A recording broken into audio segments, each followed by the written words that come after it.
Сәлем балақай, қалың қалай?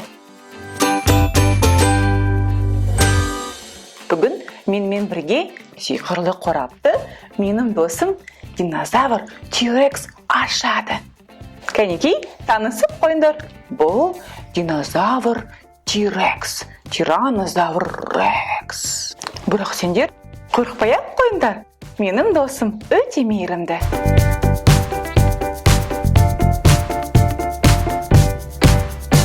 Кәнекей, сиқырлы қорапты ашуды бастайық.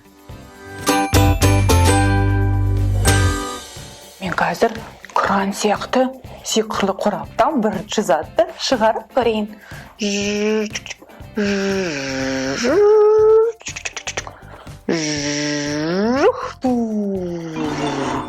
Бұл не досым? Кәнекей, көрейік. Бұл білезіктер екен достар. Көк түсті білезік, ал мынау қызғылт түсті білезік.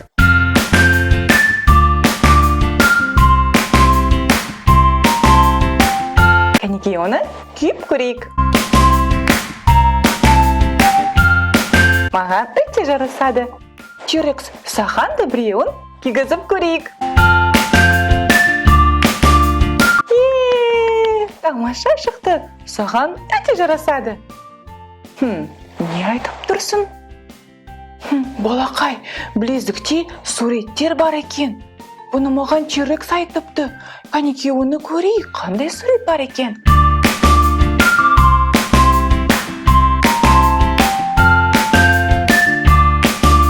Ал мен көрсетейін бе сендерге? Бұл жерде роликті конькилердің суреті бар екен. Вау! Роликті конькилер балаларға тепе-теңдікті үйлестіруді және моторикасын дамытуға көмектеседі. Бұл оларға кейінірек велосипедпен жүруді және басқа дене жаттығуларын үйрену үшін көмектеседі. Көптеген конькилер ішкі және сыртқы жерде пайдалануға арналған. Сондықтан балалар үйде, саябақтарда немесе тротуарларда коньки тебуді ұнатады. Кішкентай балаларға роликті конькимен тебуді одан да қызықты үйрену үшін арнайы жарықтандырғыш немесе музыкалық роликтер жасалынады. Вау, қандай ғажап! Роликті конькилер өте қызықты екен. Менде бір керемет ой пайда болды. Қазір мен сиқырлы сөздерді айтып, роликті конькилер пайда болады. Кәнекей, бірге айтып көрейік. Дайынсың ба, T-Rex? Балақай, дайынсың ба? Алақай, малақай, хай еркемай. Вау! Қарашы, балақай. Шынымен де роликті конькилер пайда болды. Қандай ғажап. Маған бұл роликтер өте ұнайды. Олар сондай әдемі дизайнмен жасалған. Және Эльза мен Аннаның суреті бар. Вау!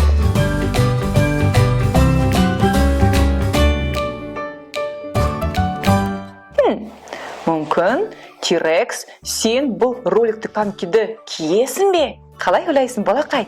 Кигізіп көрейік пе? Жарайды. Ал, T-Rex досым, мен саған көмектесемін. Кәнекей. Вау! Керемет болып шықты. Ал енді сен, тебе аласың ба? Кәнекей, бізге көрсет. Жарайсың, T-Rex.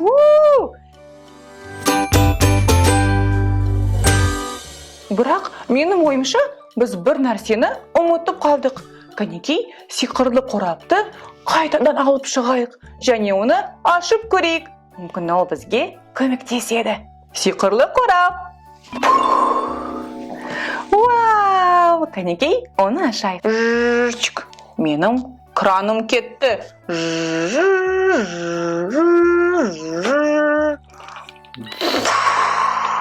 Вау! Қарашы, балақай. Бұл қандай зат? Білесің бе? T-Rex, сен ше, білесің бе? Бұл шлем немесе дулыға. Кәнекей, оны киіп көреміз.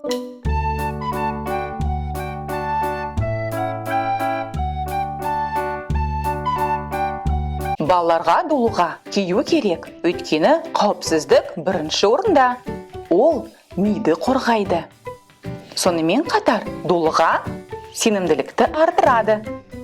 Балаларға өздерін қауіпсіз сезінгенде, олар құлап қаламын деп қорықпай велосипед тебу, коньки тебу үшін дулыға кию керек. Сонымен қатар дулыға қауіпсіздіктің жақсы әдеттерін ерте орнатады. Дулыға көңіл көтеру және жайлылық үшін жасалған. Керемет дизайнмен және ашық түстермен ол балаларға өте ұнайды. Мынау дулыға маған кішкентай екен.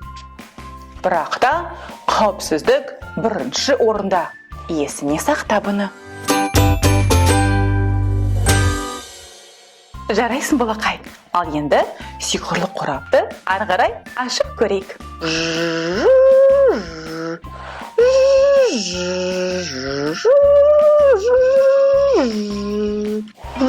Бұл не екен?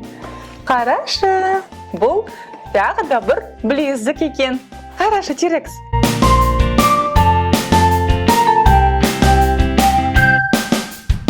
Бірақ бұл білезік кішкене басқаша киіледі. Кәнекей, мен саған көрсетем. Дайынсың ба? T-Rex, дайынсың ба? 1, 2, 3. Вау! Қалай екен?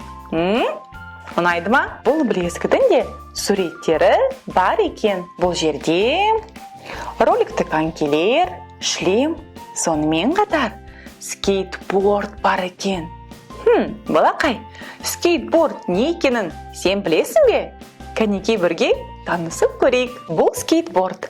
Ал бұл балаларға арналған кішкентай скейтборд.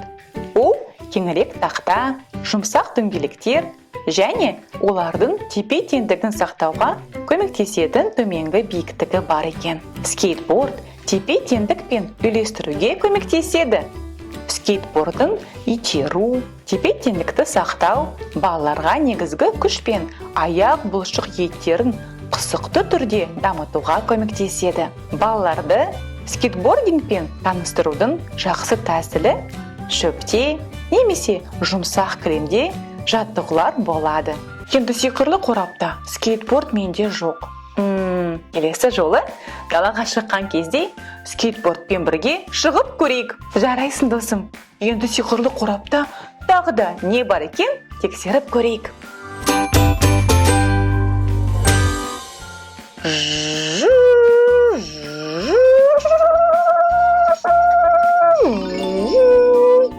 Балақай, бұл не екен? T-Rex, білесің бе? Ал былай ше. Бұл қоңырау. Қандай қатты, ашық дыбысты шығарады. Велосипед қоңырауы балалар үшін маңызды қауіпсіздік құралы болып табылады. Қоңырау қауіпсіздік туралы басқаларға дабыл береді. Қоңырау балаларға жаяу жүргіншілерді, басқа велосипед тебетіндерді немесе көліктерді ескертуге көмектеседі. Кешіріңіз, абайлаңыз деп айтқанша, қоңыраудың қарапайым сыңғыры қатты және анық адамдарға оңай естіледі.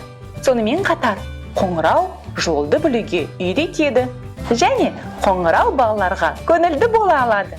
Көптеген қоңыраулар сүйкімді дизайнмен және көңілді дыбыстармен келеді. Вау, қандай қызықтар! T-Rex, білесің бе, біз бүгін қауіпсіздік туралы көптеген нәрселерді үйрендік. Маған бұл өте ұнайды. Ал саған ше, балақай? Жарайсың! Енді сиқырлы қорапты соңғы рет ашып көрейік. Ішінде не бар екен?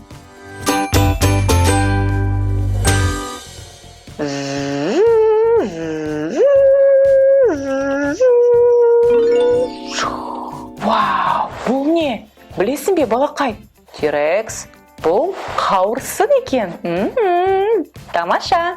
Жоқ, бұл сенің досының велосираптордың қауырсыны емес. Бұл кімнің қара түсті қауырсыны деп ойлайсың?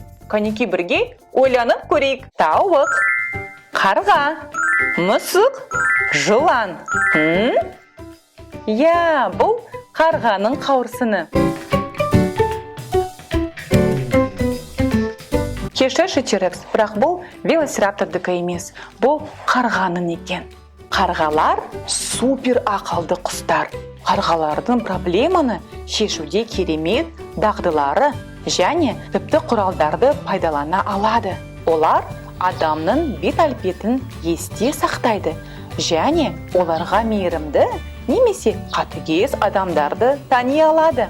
Қарғалар фото құстар сияқты адамның сөйлеуін және басқа дыбыстарды еліктейді. Кейбір үй жануарлары сөздерді және тіпті қысқа фразаларды айтуға үйрене алады. Қарғалар ойын қуушылар. Қарғалар қарлы шатырдан сырғанау, заттармен ойнау және тіпті көңіл көтеру үшін басқа жануарларды мазақ ету сияқты ойындар ойнағанды жақсы көреді. Қандай ғажап, мен бұрын қарғалар туралы соншама көп мәліметтерді білген емеспін. Сенші балақай? Терекс, менде бір керемет ой пайда болды. Кәнеки далаға шығып, қарғаны іздеп, онымен ойнап көрейік. Ал саған досым, сау бол, келесі кездескенше.